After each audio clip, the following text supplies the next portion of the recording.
Tim Henman was on hand to give Andy Murray advice after the 37-year-old retired. Tim Henman has revealed that Andy Murray ignored his retirement advice.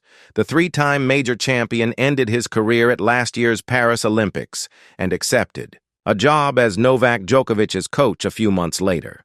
His decision to get back on tour surprised Henman, and the former world number 4 has now shared what he told Murray before he became a coach. Murray and Djokovic stunned the tennis world when they announced their partnership during the offseason. Henman was also caught off guard as coaching wasn't on the table when he discussed retirement plans with Murray. My advice to Andy when I was asked about it was, take your time, so he obviously didn't listen to that, the Sky Sports pundit said. I played a bit of golf with him at the end of last year, and he seemed so content and he was loving his golf and being at home with his wife and his kids.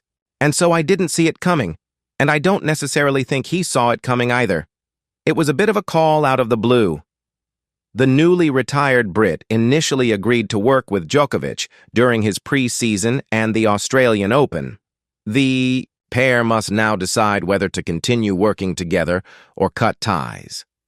Henman continued, I haven't seen him since he's been back, and so I'm as intrigued as to A, whether that partnership will continue, or B, if it doesn't, whether he wants to look at other options. So only time will tell. After spending 2 decades on the tour as a player, Murray likely won't want to commit to traveling week in and week out as a coach. Henman believes that mentoring a top player like Djokovic could give him more flexibility. I think with a top player, you can be a little bit more selective as to which events you go to, he added. Whereas if you're working with a younger player, then obviously the commitment is going to be much more substantial to be there and start ingraining those good habits on the practice court to take through to the match court.